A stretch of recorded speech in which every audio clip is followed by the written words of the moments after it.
नमस्कार मंडळी, सार्थ फॅमिली कुकिंगमध्ये तुमचं मनापासून स्वागत आहे। आज मी तुमच्यासाठी अगदी कमी साहित्यात घरच्या पिकलेल्या पपईपासून एकदम स्वादिष्ट आणि सुंदर अशी मिठाई बनवणार आहे। ही मिठाई इतकी छान लागते की एकदा खाल्ली ना की पुन्हा पुन्हा बनवावीशी वाटेल। चला तर मग वेळ न घालवता रेसिपीला सुरुवात करूया। सर्वप्रथम मी आपल्या घरच्या झाडावरची छान अशी पिकलेली पपई घेतलेली आहे। पपई स्वच्छ धुवून तिचे 2 भाग करून बिया पूर्णपणे काढून टाकलेले आहेत। त्यानंतर चमच्याच्या मदतीने सगळा गर काढून मिक्सरच्या भांड्यात घेतलेला आहे। पपई आधीच गोड असल्यामुळे मी त्यामध्ये फक्त 1 चम्मच साखर घातलेली आहे। तुम्ही तुमच्या पपईच्या गोडीनुसार साखरेचं प्रमाण कमी जास्त करू शकता। आता हे मिश्रण अगदी बारीक वाटून घ्यायचं आहे। आता गॅसवर कढई ठेवून त्यात 1 चमचा साजूक तूप घातलेला आहे।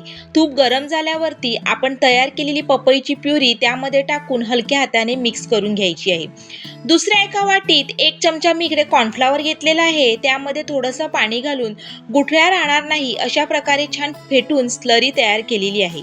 आता ही स्लरी पपईच्या मिश्रणामध्ये घालून सतत हलवत मिक्स करून घेतलेली आहे। यानंतर ह्यामध्ये थोडीशी वेलची पूड आणि आपल्या आवडीनुसार ड्रायफ्रूट सुद्धा मी घातलेले आहेत। आता एक महत्त्वाची गोष्ट म्हणजे हात अजिबात थांबवायचा नाही, सतत हलवत राहायचं। हळूहळू मिश्रण घट्ट होईल आणि त्याला सुंदर चमकदार रंग येईल। असा चमकदार लूक आला की गॅस बंद करायचा। आता एका भांड्याला मी अगोदरच हलका तुपाचा हात लावून ठेवलेला आहे। त्यामध्ये हे तयार केलेलं मिश्रण समान पसरवून घ्यायचं। त्यानंतर वरून मी ह्यात अजून आवडीनुसार बारीक केलेले ड्रायफ्रूट्स पसरवणार आहे आणि हलक्या हाताने दाबून घ्यायचं आहे, म्हणजे मिठाई छान चिकटून राहील। आता ही मिठाई आपल्याला किमान 1 तास तरी फ्रीजमध्ये सेट होण्यासाठी ठेवायची आहे। 1 तासानंतर तुम्ही पाहू शकता आपली मिठाई किती सुंदरपणे सेट झालेली आहे।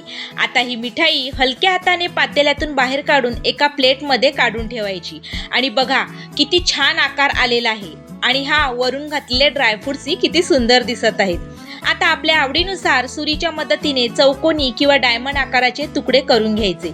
बघा किती मऊ आणि चमकदार आकर्षक अशी मिठाई तयार झालेली आहे। ही मिठाई चवीला खूप छान लागते आणि कोणीही ओळखणार नाही की ही पपईपासून बनवलेली आहे। तुम्ही ही सोपी आणि झटपट रेसिपी नक्की करून पहा। केली तर कमेंटमध्ये तुमचा अनुभव मला नक्की सांगा।